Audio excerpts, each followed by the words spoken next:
ప్రియా దేవుని బిడ్డలారా, ఇక్కడ ఏలియాని చూసినట్లయితే ఏలియా మనలాంటి స్వభావం కలిగిన వాడే, మనలాగా మనుషుడే.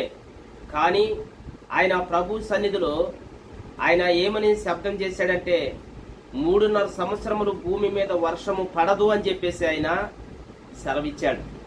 చూసారా, ఆయన యొక్క సృష్టిని ఆయన చేతిలోనికి తీసుకున్నాడు. ఆయన అంటున్నాడు 3.5 సంవత్సరములు భూమి మీద వర్షము పడదని చెప్పేసి ఆయన యాకోబు పత్రిక 5వ అధ్యాయము 17వ వచనంలో ఆయన చెప్తా ఉన్నాడు. కనుక ఆయన 3.5 సంవత్సరములను వర్షము పడదు అని చెప్పేసి అంటే దేవుడు ఏమంటాడు?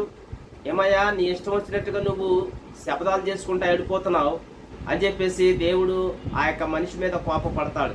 కానీ దేవుడు మనిషి మీద కోపపడాల. కారణం ఏమిటంటే ఏలియా దేవుని యొక్క స్వభావం కలిగినటువంటి మనుషుడు కనుక తన బిడ్డలను ఎప్పుడు కూడా దేవుడు అవమానపరిచేటువంటి వాడు కాదు. ఆయన వారు చేసినటువంటి ఆ యొక్క శబ్దానికి కారణం ఏమిటంటే ఏలియాకు ఒక బిరుదు ఉంది, రోషం కలిగినటువంటి దైవజనుడు అని. దేవుని కొరకు అతను రోషము కలిగి పోరాడుతూ ఉన్నాడు. అందుకని ఆ దైవజనుడు ఒక శపథము చేశాడు. వారి మీద కోపముతో ఆయన ఒక శపథము చేశాడు. ఏమనంటే 3.5 సంవత్సరములు భూమి మీద వర్షము పడదు అని చెప్పేసి ఆయన శపథం చేసినప్పుడు దేవుడు దానికి సమ్మతించినట్లుగా మనము చూస్తా ఉన్నాం.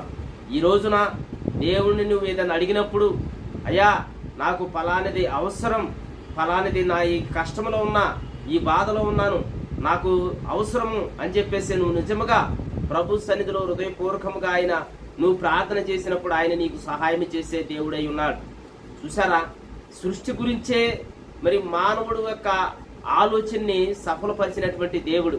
కనుక ఈరోజు నువ్వు కష్టాల్లో ఉంటే, నువ్వు బాధలో ఉంటే నిజముగా ప్రార్థించే వారికి యెహోవా ఆసనుడై ఉన్నాడని చెప్పేసి లేఖనాలు తెలియపరుస్తూ ఉన్నాయి.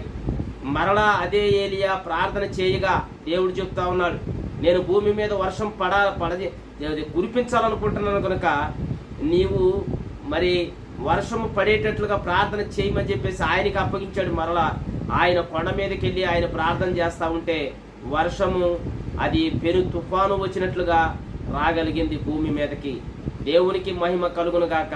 దేవుని యందు నువ్వు ఆసక్తి కలిగి నువ్వు ప్రార్థన చేసినప్పుడు ఇదిగో ఏలియా 3.5 సంవత్సరములు వర్షం పడదని చెప్పేసి ఇదిగో ప్రజలందరూ ఎలాగా బాగుపడతారో, ఎలాగా వారు చనిపోతారు కదా, వారికి నీరు లేక ఆహారం లేక ఇబ్బంది పడతారు కదా అని చెప్పేసి దేవుడు ఆలోచించేవాడే. కానీ తన బిడ్డ అవమాన పాలు కాకూడదని చెప్పేసి తను చేసినటువంటి శపథాన్ని ఆయన అంగీకరించి 3.5 సంవత్సరములు భూమి మీద వర్షం పడకుండా చేశాడు. దేవునికి మహిమ కలుగును గాక.